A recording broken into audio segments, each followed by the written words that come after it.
Herkese merhaba. Bu videomda sizlere bulaşık makinelerinde yaşanan kronik bir problemin nedenleri ve çözümünden bahsedeceğim. Bu kronik problem ise sepetlerin paslanmasıdır.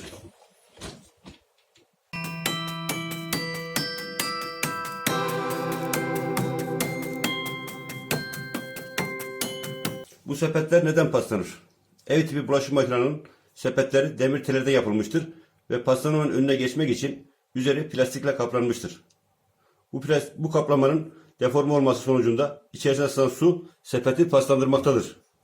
Bu paslanma sebeplerden bir tanesi plastik kaplamayı eritecek kadar sıcak bir tencerenin plastik kaplamanın üzerine bırakılmasıdır. İkinci bir neden ise keskin kenarı olan tava veya tencerelerin sert bir şekilde sepetin üzerine atılmasıdır.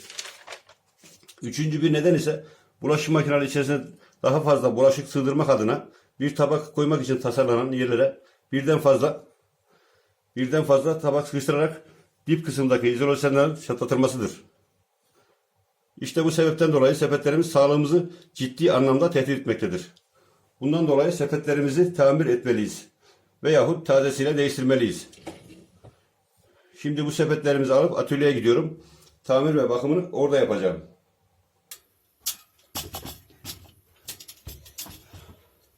Tekrardan merhaba arkadaşlar. Sepetimizin plastik parçalarını sökeceğim şimdi.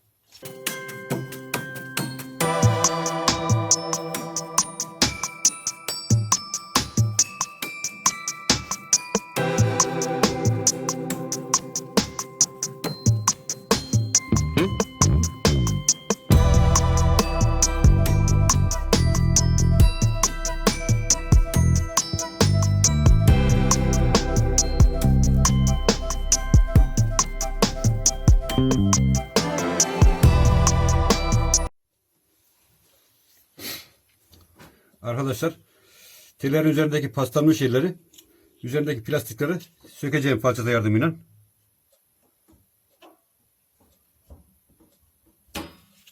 Buraları temizleyeceğiz.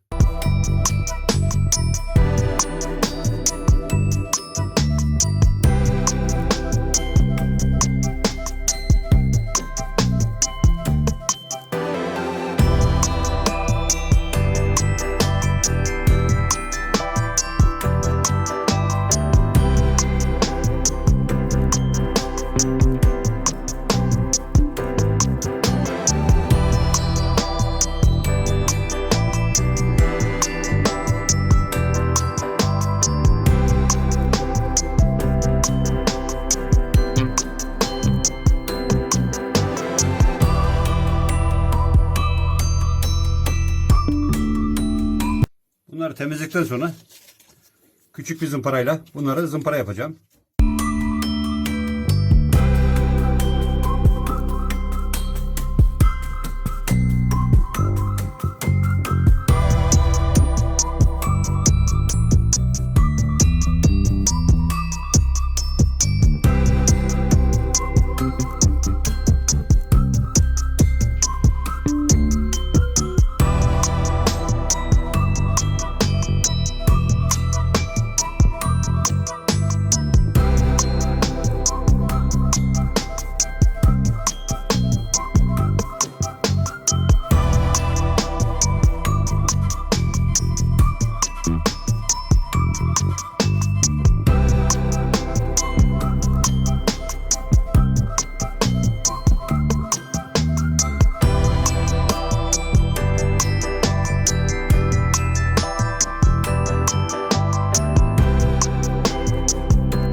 Bulaşık makinesi sepetlerini boyamadan önce pastanın sepetlerini kaplamamız lazım. Bunları bir ay önceden bir deneme yaptım ve bulaşık makinesi içinde beklettim. Ve sonuçlar bunlar. Birincisi, Japon yapıştırıcı ile burayı yapıştırdım ve paslandı. İkinci bir denemem, silikonla yaptım burayı. Normal silikonla. Üzerine boyadım. Yine paslanma yaptı. Üçüncü deneme ise naylon eriterek yapıştırdım ve boyadım. Bir çare olmadı. Üçüncü bir denemem ise sıcak silikonla yaptım. Hiçbir paslanma olmadı bir ay içerisinde. Sadece boya sattı. Bu boyayı da değişik bir boyayla boyayacağım. Kazıyıp ve zımparaladığım bölgeyi, paslanmış bölgeyi akrilik sprey boyayla bir kat boyayacağım.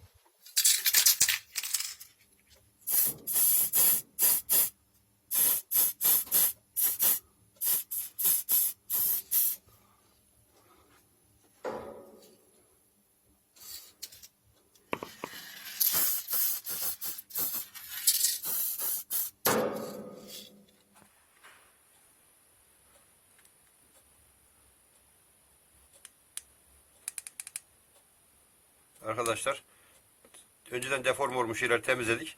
Şu anda silikonlar var. Kaplıyorum sıcak silikonla. Paslanmayı önlemek için. Sonra buraları tekrar boyayacağım. Oradan sonra da sepetin tamamını boyayacağım.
Sepetlerimizin boyasını yaptık.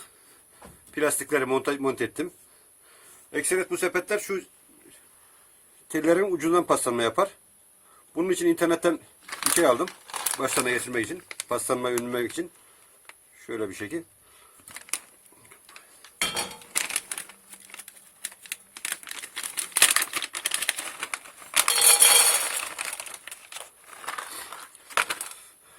Bunu tellerin üzerine geçiriyoruz ve paslanmayı önlüyor.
Sepetlerimizin tamirine, bakımını yaptık. Şu anda montajını yapıyorum. Kullanıma hazır.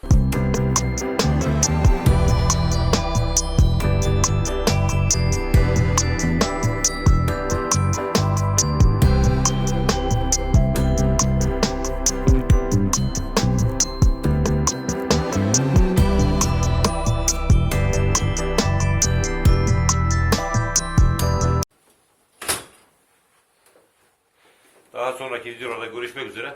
Hoşça kalın.